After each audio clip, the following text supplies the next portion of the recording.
What's good, Internet? My name is attackslug, and welcome back to WWE 2K14. 30 years of WrestleMania, continuing with WrestleMania 20, and boy, oh boy, this match. Goldberg versus Brock Lesnar. Please welcome the special referee for this match, Stone Cold Steve Austin. Steve Austin is going to provide a very combustible element here as the special referee for what should be, King, a very physically intense matchup between one of the biggest studs on SmackDown and one of the biggest studs on Raw. Physically intense? That's putting it mildly. And something else you put mildly was saying that Austin is going to be a combustible element. Hell, he'll explode any minute. He hates both these guys, both Goldberg and Lesnar. So does the crowd. So does the crowd. Following inter-promotional contest is scheduled for one fall. Introducing first, from Minneapolis, Minnesota, weighing 295 pounds, Brock Lesnar. Lesnar from the University of Minnesota, where he was an NCAA champion, made his WrestleMania debut last year at Safeco Field in Seattle, where he became the youngest WWE champion in history. But this match tonight is not about championship. Why not? It's about finality. Who is the man? Will it be Lesnar or will it be Goldberg?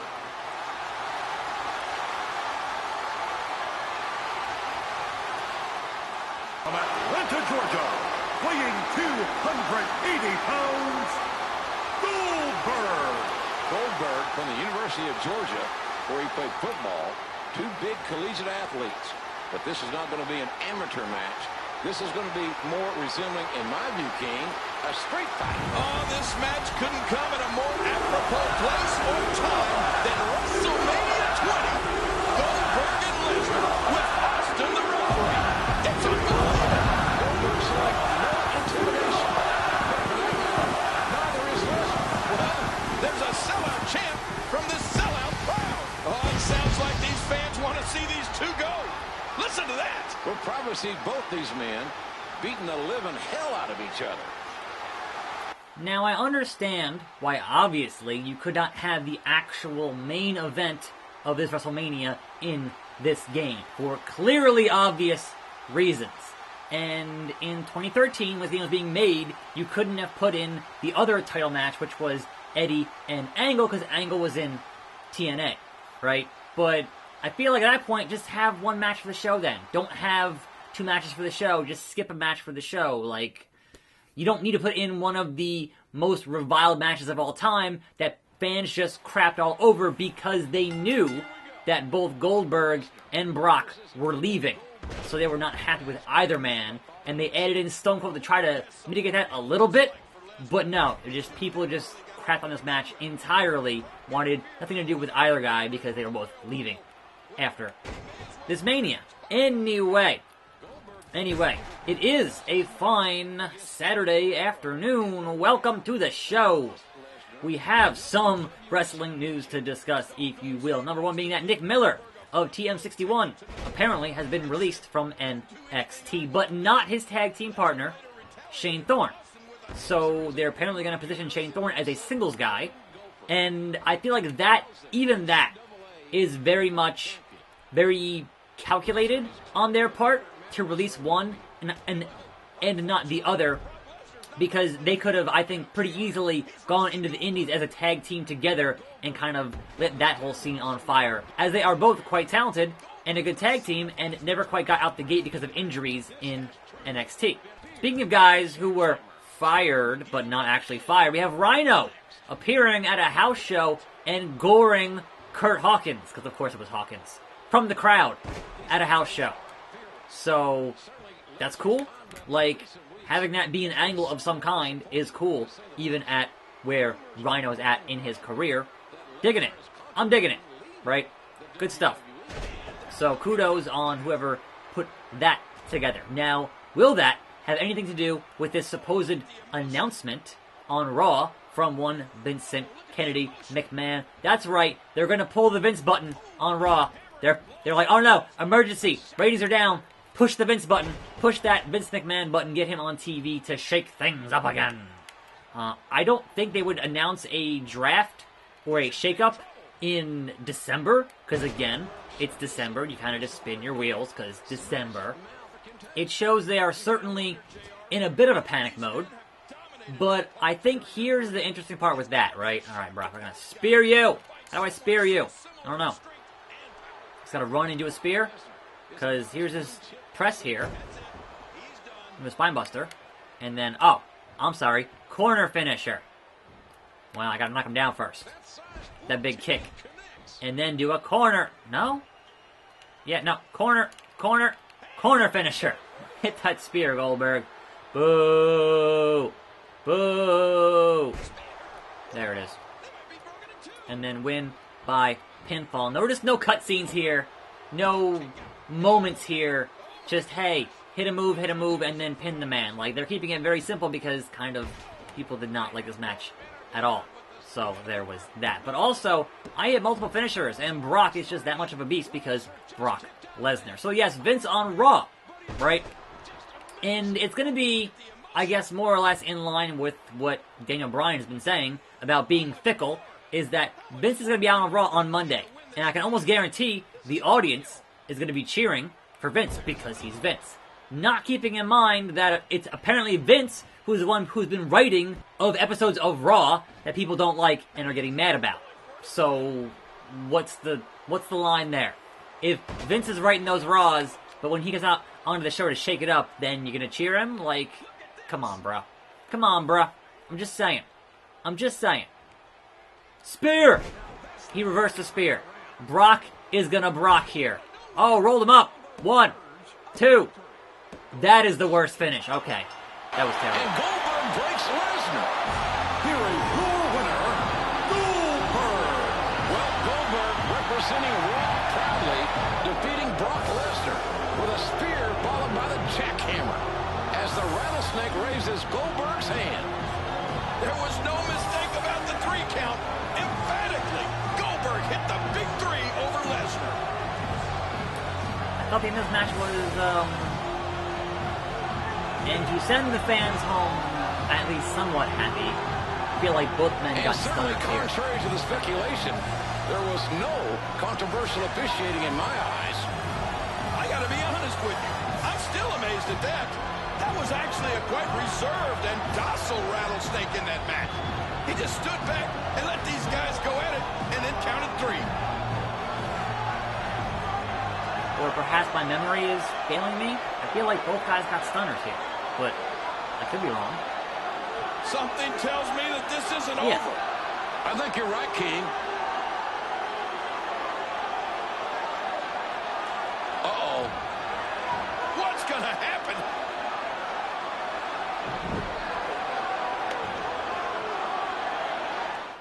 Oh, okay. Player 1 is now Stone Cold Steve Austin.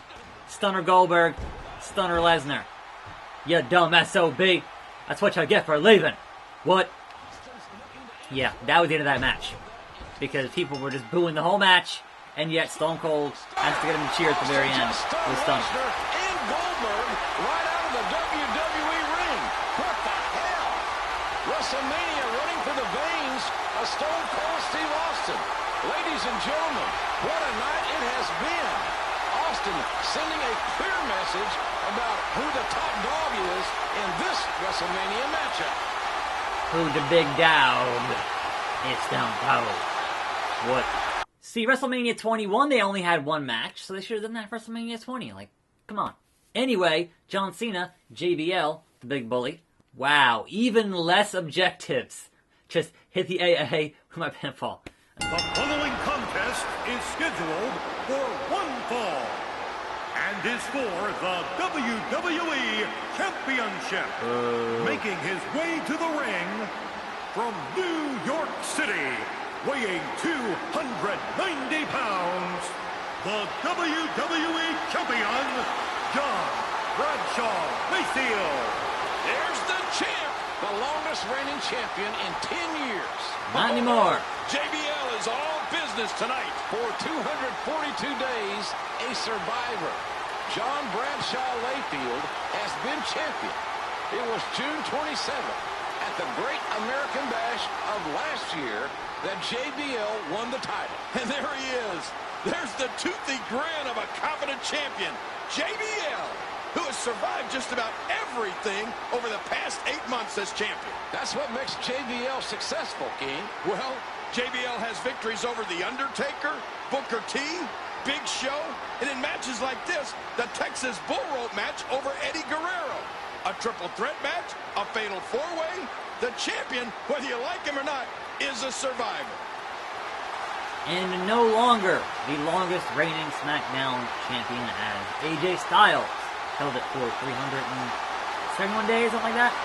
Introducing the challenger from West Newbury, Massachusetts, weighing 248 pounds, John Cena.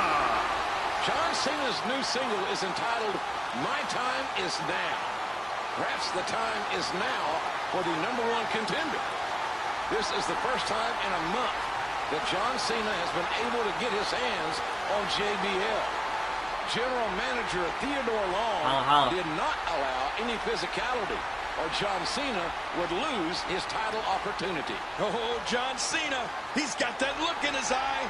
He's focused. He's zoned in on JBL. But you got to remember, JBL is a tough, tough hombre. Tough to beat. He's the champion for a reason. So, apparently WWE believes they're going to have a big turnaround with some big ideas next month in January, which is funny because there's always an uptick in your ratings in January as you build toward the Royal Rumble. So I feel like they're saying they have these big ideas and they're going to do whatever it is they're going to do, and I think regardless of what they do, ratings will still go up. But that is a good thing to say, oh, hey shareholders, we did a thing, ratings went up. Like, it wasn't because you did a thing, it's because people are naturally excited for the Royal Rumble season. So, I don't know. That's just me. But think back to that last shareholder phone call where Vince said they had big changes in mind for live events in 2019. And they're going to turn around their house show business.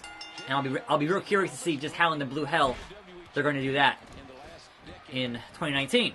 But we'll see. Perhaps Vince has a huge thing for Raw. Perhaps he doesn't. Perhaps it's just, hey, here's the new GM of Raw. It's gonna be Lars as the GM of Raw. Or something dumb like that. Like some out of left field thing. Like, hey, Raw's gonna be 4 hours. Or something real dumb, you know?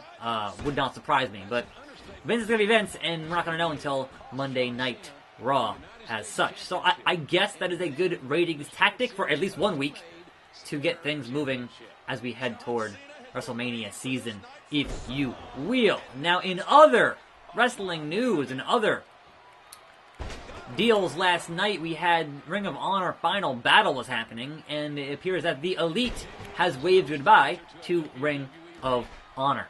And they were like, something big is happening, and didn't really say what, and obviously, a lot of folks assuming that all Elite Wrestling, because of those trademarks, that it's going to be a big deal announced in like January or early in the year. A lot of folks' assumptions for that bit of business. But again, they could totally swerve us on a lot of things.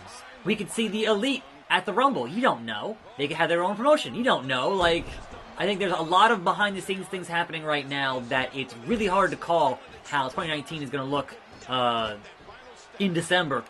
And in any event, that makes me real curious to watch and real excited to watch what in the blue hell is going to transpire in the world of wrestling in 2019. I think big things could be popping. It's all kind of up in the air, in my opinion. But at the very least, we know that the matches we have announced for the Tokyo Dome for New Japan all look pretty damn hype, and I'm psyched for that show on the 4th of January. Not too much longer here. Not too much longer. 5 knuckle shuffle. And then hit that attitude adjustment on just a big loser. JBL is a poopy. Win by a pinfall. Oh, okay, JBL. You need one more, clearly. Clearly, one was not enough. I'll just keep hitting pins now. Whatever. Oh, okay. Alright. I see how it is. So yeah, kind of a farewell speech from them at that show last night, and we'll see where it goes, man. We'll see where it goes, man. Why does JBL have two finishers? What in the blue hell? I don't want two clotheslines from hell. Mr. Layfield. Mr. Justin Hawk Bradshaw, if you will. Mr. APA Bradshaw. Nah. Not taking two of those. Sorry. Gonna keep telling you here and get my ×2 on that AA. And then that will be all she wrote. Now who clotheslines? JBL. Now who... Come on, let me hit the signature. I hate you. Let me do it. Don't give him the opportunity. Gut wrench. Jack Swagger style. There it is. One more time with that. Oh, and John Cena on an article with Sports Illustrated saying that his time is up, someone else's time is now, is interesting, but also, like, who? Because we all assumed it was going to be Roman, but now it's not going to be Roman, so... Or at least not for the time being, anyway.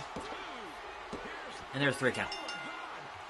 So who's the next guy? Who's the next John Cena guy at this point? Winner and new WWE Champion, John Cena. I can't believe this. JBL went for the clothesline from hell. Cena countered, and now Cena's going to celebrate. Sure. We have a new WWE Champion out of nowhere. Like an RKO. John Cena, a comeback kid. And talk about his heart and his soul. Ladies and gentlemen, my time is now for the new WWE Champion, John Cena.